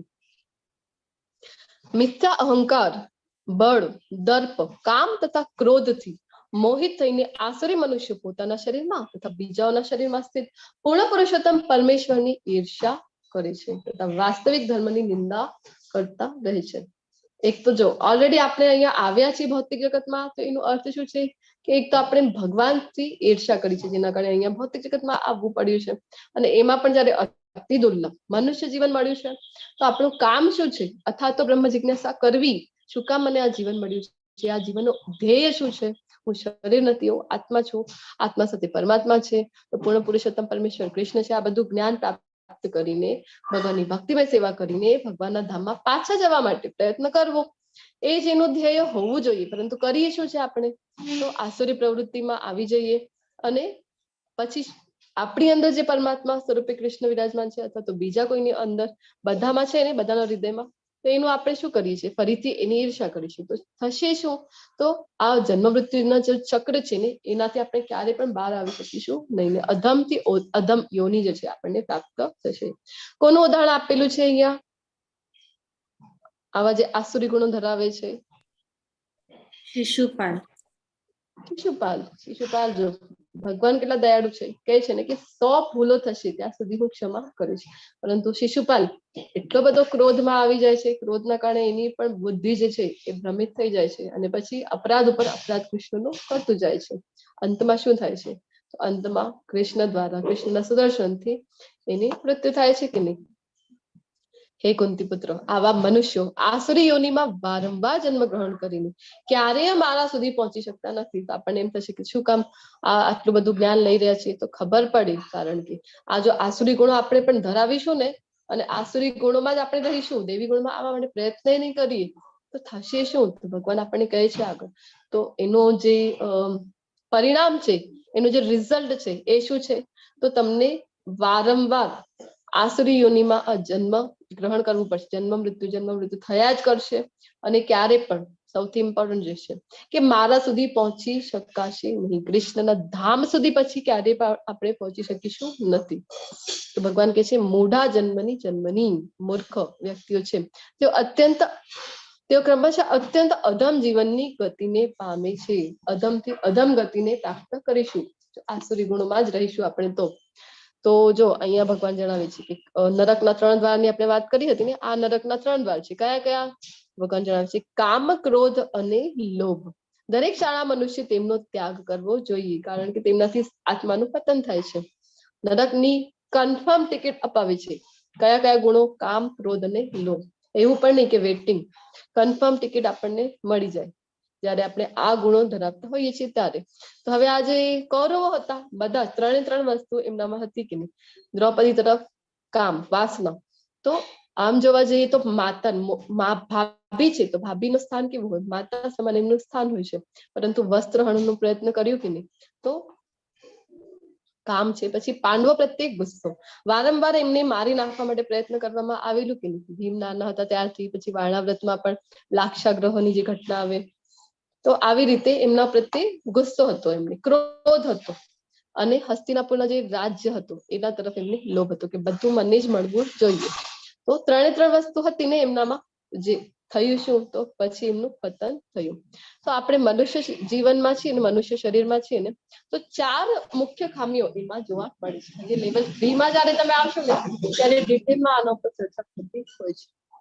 કઈ કઈ મનુષ્ય જીવનની 4 મુખ્ય ખામીઓ છે? તો એક તો ભૂલો કરવી. તો આપણે વારંવાર છે એ ભૂલો કરતા હોઈએ છીએ. પછી તો ભ્રમિત થઈ જતી હોય છે. આપણી જે બુદ્ધિ છે એ ખૂબ જલ્દી ભ્રમિત થઈ જાય અને અન્યને છેતરવાની આપણામાં વૃત્તિ હોય છે. આપણે પોતાનો જ લાભ જોતા હોઈએ છીએ ને અને એ જ જ્યારે આપણે એ જ વાતમાં હોઈએ કે મારું લાભ કેવી રીતે થશે, તો આ રીતે આપણે બીજાને છેતરતા હોઈએ. અને અપૂર્ણ ઇન્દ્રિયો, આપણી પાસે જે ઇન્દ્રિયો છે એ કેવી છે? આ શરીરમાં, ભૌતિક શરીરમાં તો અપૂર્ણ છે. આપણે વારંવાર ડિસ્કસ કરતા હોઈએ છીએ ને, આંખ વાળું એક્ઝામ્પલ લઈને આપણને એમ થાય કે આંખથી આપણે જોઈએ છીએ, પરંતુ ડાર્ક રૂપમાં હોઈએ આપણે અને કોઈ જ અજવાળું નથી ત્યાં. આંખો તો ત્યારે પણ છે પરંતુ જોઈ શકીએ છીએ કોઈ પણ વસ્તુને નથી જોઈ શકતા. શું કામ? કારણ કે ઇન્દ્રિયો આપણી અપૂર્ણ છે. તો દેવીને આસુરી ગુણો બતાવ્યા ને ભગવાને, તો અલગ અલગ યુગમાં અલગ અલગ ગ્રહોમાં દૈવી ગુણવાળા અને આસુરી ગુણવાળા રહેતા હતા. કેવી રીતે? તો જયારે આ હિરણ્યાક્ષની ઘટના છે, જો હિરણ્યાક્ષ જયારે પૃથ્વીનું અપહરણ કરીને લઈ જાય છે રસ્તાતલ નીચેના જે લોકો છે ત્યાં, પછી ભગવાન આવે છે. ભગવાનને જયારે વિનંતી કરવામાં આવે છે તો વરાહ અવતારમાં ભગવાન આવે છે એટલે પૃથ્વીને બચાવીને લઈ આવે છે કે નહીં? તો ત્યારે ભગવાન છે એ અલગ લોકમાં ઉચ્ચતર લોકોથી વરાહ અવતારમાં આવે છે અને આ જે હિરણ્યાક્ષ હોય છે એ નિમ્નતર જે લોકો છે ત્યાં હોય છે. એટલે કે અલગ અલગ ગ્રહો ઉપર આ ઘટના થતી હોય છે. કઈ? તો દૈવી ગુણ ધરાવનાર અને આસુરી ગુણ ધરાવનાર. પછી એ ક્યારની છે? સતયુગની ઘટના છે. તો જેમ જેમ યુગ પરિવર્તન થાય છે ને તેમ તેમ આ બંને ગુણો છે ને હજી નજીક નજીક આવતા જાય છે. કેવી રીતે? આગળ જો આવી કે ત્રેતાયુગ, તો ત્રેતાયુગમાં હવે થઈ ગઈ આ બંને ગુણો ધરાવનારા વ્યક્તિઓ તો એક જ દેશમાં, પરંતુ પ્રદેશ હતા જુદા જુદા દેશમાં. ગ્રહ એક જ હતું પરંતુ દેશ જુદા જુદા હતા. પ્રભુ શ્રી રામ આવ્યા ભારતમાં અને રાવણ છે એ હોય છે લંકામાં. તો દૈવી અને આસુરી ગુણ અલગ અલગ દેશમાં હતા. પછી આવ્યું દ્વાપર યુગ, તો દ્વાપર યુગમાં પછી એક જ પરિવારમાં આવી ગયા, હજી નજીક આવી ગયા. દૈવી ગુણો પાંડવો અને આસુરી ગુણો તો કૌરવો. તો અને હજી પણ આપણે છીએ કલિયુગમાં, તો કલિયુગમાં હજી નજીક આવી ગયા છે બંને ગુણો. ક્યાં છે? તો એક જ વ્યક્તિમાં બંને ગુણો આપણને જોવા મળે છે. દૈવી ગુણો પણ એક જ વ્યક્તિમાં છે અને એ જ વ્યક્તિમાં આપણને આસુરી ગુણો છે એ પણ જોવા મળે છે. જેના કારણે આપણને એમ થાય છે કે આપણે ખુશ છીએ અથવા તો દુઃખી છીએ, એવી જે અનુભૂતિ છે એ આપણે કરતા હોઈએ છીએ. તો આપણો જે વાસ્તવિક માસ્ક છે એ જયારે હટાવીશું આપણે, ત્યારે આપણને ખબર પડશે જે વાસ્તવિક આનંદ છે એની અનુભૂતિ ક્યારે કરી શકીશું? આપણે જયારે ભક્તિમય સેવા કરીશું ત્યારે.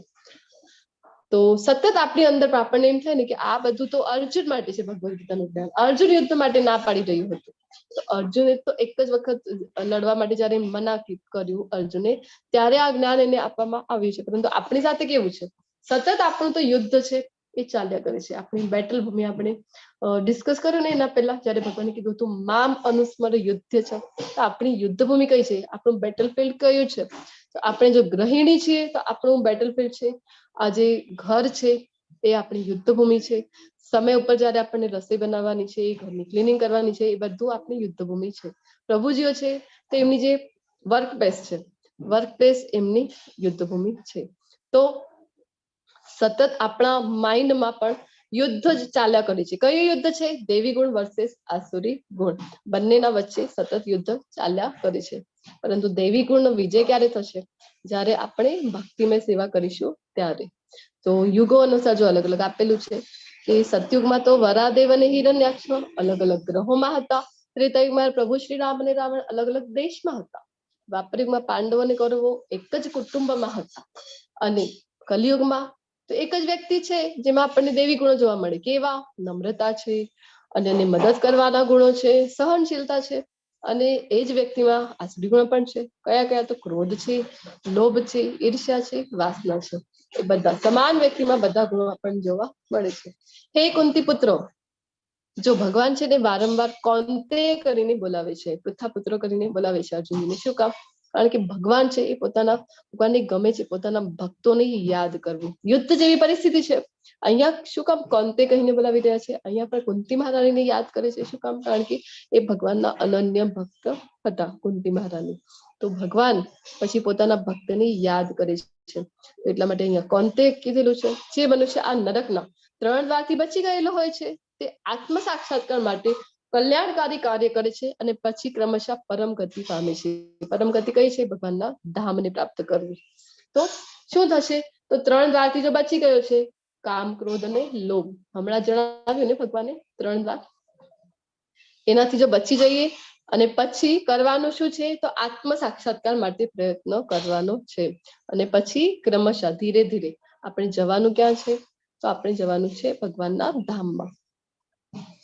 તો આપણે જે છે ને આજકાલ આપણને કોઈ પણ પ્રશ્ન આવે તો કોના શરણે જઈએ આપણે? તો ગૂગલ બાબા કી જય, ગૂગલના શરણે આપણે જઈએ છીએ. પરંતુ આ જે ગૂગલ છે એ આપણને ક્યારે પણ બતાવવાનું નથી કે પૂર્ણ પુરુષોત્તમ પરમેશ્વર એ કૃષ્ણ છે. કૃષ્ણની ભક્તિને સેવા કરવું એ જ આપણા જીવનનો લક્ષ્ય છે. ક્યારે આપણને બતાવવાનું નથી. તો કરવાનું શું છે આપણને? તો આપણને કલયુગમાં અસુરો કોને કહેવાય છે? જે શાસ્ત્રોમાં માનતા નથી, જે ભગવાનમાં માનતા નથી. તો આપણને કરવાનું શું છે? આપણે શાસ્ત્રોના શરણે જવાનું છે. શાસ્ત્રો આપણી માતા છે, આચાર્યો આપણી માતા છે, એ આપણને બતાવશે પૂર્ણ પુરુષોત્તમ પરમેશ્વર કૃષ્ણ છે. તો પછી આપણે એના શરણે જઈશું. જે મનુષ્ય શાસ્ત્રોના આદેશોની અવહેલના કરે છે, આપણને એમ થાય કોઈ જો શંકા કરે ને શાસ્ત્રોમાં, શાસ્ત્રોનું અવહેલના કરે, માનતા નથી કહેવું, તો પછી ભગવાન કહે છે અને પોતાની ધૂનમાં આવે તેમ મનસ્વી વર્તન કરે છે. મને ઠીક લાગે તેમ શાસ્ત્રોમાં જે બતાવેલું છે એવું વર્તન કરવાનું નથી. તે નથી સિદ્ધિ પામતો, નથી સુખ પામતો, કે નથી પરમ ગતિ પામતો. ઘણા લોકોને એમ થશે અમને કઈ ભગવાનના ધામમાં જવા માટેનું આ જ્ઞાન છે તો અમારા માટે નથી. કોણે જોયું છે મૃત્યુ પાછળ શું થવાનું છે? તો અહીંયા પણ આ જીવનમાં પણ જો સુખપૂર્વક રહેવું છે, કારણ કે જો ભગવાન જણાવે છે ને કે અહીંયા પણ આપણે સુખપૂર્વક રહી શકીએ નહીં. ક્યારે? જયારે શાસ્ત્રોમાં માનીશું નહીં ત્યારે. તો અહીંયા પણ સુખપૂર્વક રહેવું હોય તો પણ શાસ્ત્રોનું જ્ઞાન લેવું ખૂબ જ જરૂરી છે. તો ભગવાન કહે છે પરમ ગતિ તો ભૂલી જ જાઓ, ભગવાનના ધામમાં તો ભૂલી જ જાઓ. જયારે ભગવાનમાં માનતા નથી, શાસ્ત્રોમાં માનતા નથી, તેથી મનુષ્ય શાસ્ત્રોના નિયમો પ્રતિ સમજવું જોઈએ કે શું કર્તવ્ય છે અને શું કર્તવ્ય નથી. જો ભગવાન પોતે જયારે અહીંયા આવે છે, ભગવાનને જરૂર છે, ભગવાનથી જ જ્ઞાન છે પ્રકટ થાય છે. આપણે જોયું ને બ્રહ્માજીના હૃદયમાં જ્ઞાન કોણ આપે છે? તો બ્રહ્માજીના હૃદયમાં પણ જ્ઞાન જે છે કૃષ્ણ આપે છે. જ્ઞાન જ કૃષ્ણથી આવે છે. તો એ કૃષ્ણને કોઈ જરૂર છે ગુરુ બનાવવાની? નથી ને. પરંતુ એ જયારે અહીંયા આવે છે ત્યારે ગુરુ બનાવે છે. કૃષ્ણ બલરામ છે જો ગુરુ બનાવે છે. કોને ગુરુ બનાવે છે? સાંદીપની ઋષિ. સાંદીપની ઋષિના શરણમાં જાય એમને ગુરુ બનાવે છે. શું કામ? કારણ કે ગુરુ છે ને એ આપણને બતાવશે કે શાસ્ત્રોના નિયમો કયા કયા છે. આવા નિયમો અને નિયંત્રણો જાણીને મનુષ્ય એવી રીતે કર્મ કરવું જોઈએ કે જેથી તે ક્રમે ક્રમે ઉન્નતિ પામી શકે. શાસ્ત્રોમાં જે નિયમો છે એ જયારે 12મો અધ્યાય જોઈ રહ્યા હતા ત્યારે પણ ભગવાને આપ્યું હતું ને બીજે જ નંબર ઉપર કે ટોપ મોસ્ટ હતો અનન્ય ભક્તિ. એ ન થાય, મન ભગવાનમાં ન લાગે તો અનન્ય ભક્તિમાં તો મન છે એ સતત ભગવાનમાં લાગેલું હોવું જોઈએ. એ જ થઈ ગઈ અનન્ય ભક્તિ. આપણું મન છે ભગવાનમાં નથી, આપણી જે મત ચિત્તા મદગત પ્રાણા કીધું હતું ને ભગવાને, એ પણ આપણું એક્ટિવિટીઝ પણ ભગવાનમાં લાગેલી નથી. તો પછી ભગવાને બતાવ્યું હતું કે ગુરુના શરણે જાઓ, વૈદિક સાધના ભક્તિ નિયમોનું પાલન કરો. ત્યાં પણ જણાવ્યું હતું ને. તો ગુરુ છે આપણને નિયમો આપશે જેનું આપણે ફોલો કરવાનું છે. તો શું થાય? તો ધીરે ધીરે આપણે ભગવાનના ધામ સુધી પહોંચી જઈએ. પ્રભુપાદજી આપણને વચન આપે છે તો આપણે એના પર 100% વિશ્વાસ હોવું જોઈએ. પ્રભુપાદજી શું કહે છે કે મારી પાસે ને ગોલોક વૃંદાવનના પાછળના રસ્તે તમે મારી વાત તમે જો ફોલો કરશો તો હું તમને પાછળના રસ્તાથી ભગવાનના ધામમાં લઈ જઈશ. મને પાછળના રસ્તાની ખબર છે ગોલોક વૃંદાવન ધામની. તો પ્રભુપાદજી એટલે કે બિલકુલ પણ એ વાત મગજમાં વિચારવાની નથી કે પ્રભુપાદજી એટલે કોઈ સામાન્ય મનુષ્ય છે. 8મા અધ્યાયમાં જયારે આપણે જોઈ રહ્યા હતા કે મૃત્યુ સમય કયા કયા ભાવમાં શરીર ત્યાગીએ તો કેવું પુનર્જન્મ મળે છે, ત્યારે પ્રભુપાદજીનો એક દાખલો આવે છે. એ આપણે ત્યારે લેતા ભૂલી ગયા હતા કે મૃત્યુ સમયનો પ્રભુપાદજીનો એક વિડીયો છે, યુટ્યુબ ઉપર અવેલેબલ છે. તો એ જરૂરથી તમે જવા માટે પ્રયત્ન કરજો. તો એમનું જે શરીર છે આખું કેવું થઈ ગયું હતું. તો ડોક્ટરો કહી દે છે કે આ જે શરીર છે તો એ બિલકુલ પણ પોસિબલ નથી કે કાંઈ પણ બોલવા માટે પણ એ સમર્થ હોય. પરંતુ પ્રભુપાદજી શું કરે છે ત્યારે? તો પ્રભુપાદજી શ્રીમદ ભાગવતમના પરપટ જે હોય છે ભાવાર્થ મોટા મોટા શ્લોક અથવા તો અનુવાદ નહીં, નીચેના જે ભાવાર્થ મોટા મોટા ભગવદ્ ગીતાના આપણે જોઈએ છીએ ને કેવા છે, એવા શ્રીમદ ભાગવતમના છે. ને કેટલા શ્લોક ઉપર આપે છે આપણને પ્રભુપાદજી? 18,000 શ્લોક ઉપરના ભાવાર્થો આપણને પ્રભુપાદજી આપે છે. એકદમ સરળ ભાષામાં આપણે શાસ્ત્રોનું જ્ઞાન લઈ શકીએ. સંસ્કૃત આપણને ન આવડતું હોય તો પણ આપણે સંસ્કૃત સમજી શકીએ, વાંચી શકીએ. આટલી સુંદર રીતે પ્રભુપાદજી આપણને શાસ્ત્રો એકદમ ઇઝીલી બનાવીને આપ્યા છે. તો શ્રીમદ ભાગવતમના ભાવાર્થો ત્યારે આપે છે. તો પોસિબલ છે, કોઈ પણ સામાન્ય વ્યક્તિ માટે પોસિબલ છે કે મૃત્યુ શૈયા ઉપર છે, ડોક્ટર પોતે કહે છે કે આ તો કોઈ મેજિક જ લાગે છે, તો પોસિબલ જ નથી કે આવું થઈ શકે. અને પ્રભુપાદજીની જયારે હાલત ખરાબ હતી, કોઈ એમને પૂછે કે કેવું છે તમને હવે, તો શું કહેતા હતા? I am safe and secure in Krishna's hand. એટલી કૃષ્ણ ઉપર શ્રદ્ધા છે. તો એ કોઈ સામાન્ય વ્યક્તિ નથી પ્રભુપાદજી જે છે.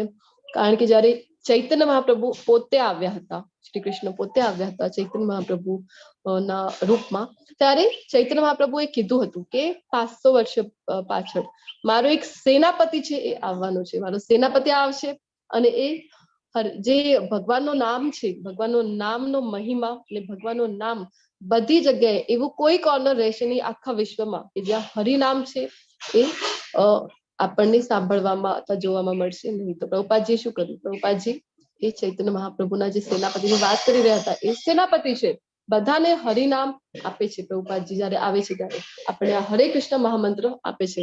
અને હમણાં પણ આપણે જે ભગવદ્ ગીતાની ચર્ચા કરી રહ્યા છીએ એ પ્રભુપાદજીની જ કૃપાથી આપણે કરી રહ્યા છીએ. તો આપણી બધાની અંદર જે રાક્ષસ છે, કયો રાક્ષસ છે? કામ, ક્રોધ અને લોભ વાળું, વાસના વાળું, તો મોહ વાળું આ રાક્ષસને કેવી રીતે દૂર કરી શકીશું? જ્યારે આપણે ભગવાનના પવિત્ર નામનું જપ કરીશું ત્યારે. તો આ અધ્યાયથી આપણને શું શીખવા મળે છે કે આપણી અંદર જે કંઈ પણ આ અસર છે, વાસના રૂપી, ક્રોધ રૂપી, લોભ રૂપી, તો આ બધા આપણને ક્યાં લઈ જાય? આત્મ વિનાશની જે રીતો છે, તો એ જે આપણે શાસ્ત્રના વિરુદ્ધ જ બધું કરતા હોઈએ છીએ, મનમાની રીતે વર્તન, મનસ્વી રીતે વર્તન ભગવાને કીધું ને, તો શું થાય છે? તો તેથી આપણે તેમને ભક્તિમય સેવા દ્વારા નિયંત્રિત કરવા પડશે. આ અસુરને કેવી રીતે કંટ્રોલમાં કરી શકીશું આપણે?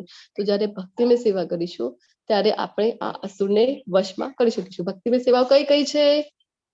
મંગલા આરતીથી શરૂ થાય છે. સવારે મંગલા આરતી કરવાની છે, પવિત્ર નામનું જપ કરવાનું છે, શ્રીમદ ભાગવતમનો ભગવદ્ ગીતાનું વાંચન કરવાનું છે, અથવા તો ક્લાસ અટેન્ડ કરવાના છે.